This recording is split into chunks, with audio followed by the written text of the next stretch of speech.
இன்று தோண்டி எடுக்கப்பட்ட லசந்த் விக்ரமதுங்கவின் சடலத்தின் பாகங்கள் மேலதிக பரிசோதனைகளுக்காக கொழும்பு சட்ட வைத்திய அதிகாரி பணிமனைக்கு கொண்டு செல்லப்பட்டது. கல்கிச நீதவான் நீதிமன்றத்தின் உத்தரவுக்கு அமைய சடலம் இன்று மீண்டும் தோண்டி எடுக்கப்பட்டது. சண்டே லீடர் பத்திரிகையின் பிரதம ஆசிரியர் சிரேஷ்ட ஊடகவியலாளர் லசந்த விக்ரமதுங்கவின் சடலம் கொழும்பு மேலதிக நீதவான் முகமது நிகார் முன்னிலையில் தோண்டி எடுக்கப்பட்டது. இந்த கொலை தொடர்பிலான பிரேத பரிசோதனை அறிக்கை மற்றும் அரசு ரசாயன பகுப்பாய்வு அறிக்கை ஆகியவற்றுக்கு இடையில் முரண்பாடுகள் காணப்படுவதாக குற்றப்புலனாய்வு திணைக்களம் அறிவித்ததை அடுத்து சடலத்தை தோண்டி எடுக்குமாறு கல்கிசை நீதவான் உத்தரவிட்டிருந்தார். சடலம் தோண்டி எடுக்கப்பட்ட சந்தர்ப்பத்தில் பொருளை மயானத்தில் பாதுகாப்பு ஏற்பாடுகள் மேற்கொள்ளப்பட்டிருந்ததுடன் ஊடகவியலாளர்களுக்கும் மயானத்திற்குள் பிரவேசிக்க அனுமதிக்கப்படவில்லை.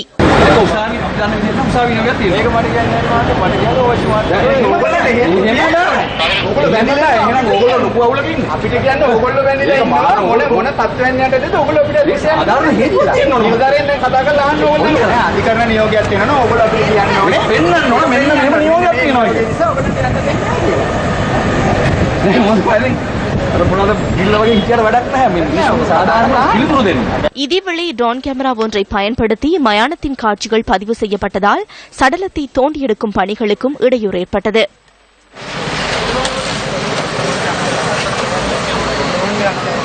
ஊடகவியலாளர்கள் மயானத்திற்குள் பிரவேசிக்க அனுமதி மறுக்கப்பட்டமைக்கான காரணத்தை லசந்த விக்ரமதுங்கவின் உரிமைகளுக்காக வாதாடும் சட்டத்தரணி தெளிவுபடுத்தினார். நீதிமன்ற உத்தரவு ஒன்றுமில்லை. எனினும் குடும்பத்தார் வேண்டுகோள் விடுத்திருந்தனர். எலும்புக்கூடு முழுமையாக இருந்தது. எவ்வித குறையும் இல்லை. மெழுகு சீலை போடப்பட்டிருந்த பலகை வெளியே எடுக்கப்பட்டது. இனி பரிசோதனைகளை நடத்த வேண்டிய கடமையே எஞ்சியுள்ளது. தோண்டி எடுக்கப்பட்ட சடலம் பின்னர் கொழும்பு சட்ட வைத்திய அதிகாரி பணிமனைக்கு கொண்டு செல்லப்பட்டது.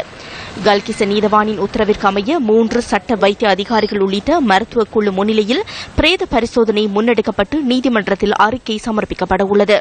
ஊடகவியலாளர் லசந்த விக்ரமதுங்கவின் பூத உடல் போலீஸ் பாதுகாப்புடன் இன்று தோண்டி எடுக்கப்பட்டது. இதன்போது உறவினர்களால் விடுக்கப்பட்ட வேண்டுகோளுக்கு அமைய ஊடகவியலாளருக்கு அனுமதி மறுக்கப்பட்டிருந்தது.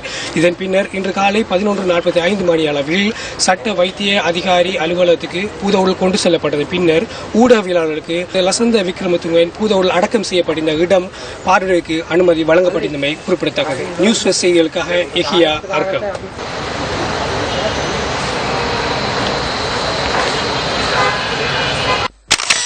சிரேஷ்ட ஊடகவியலாளர் லசந்த விக்ரமதுங்கவின் படுகொலை தொடர்பில் ஏற்கனவே முன்னாள் இராணுவ உறுப்பினர் ஒருவர் கைது செய்யப்பட்டுள்ளார். லசந்த விக்ரமதுங்க 2009 ஆண்டு ஜனவரி மாதம் 8 அத்திடிய பகுதியில் படுகொலை செய்யப்பட்டார்.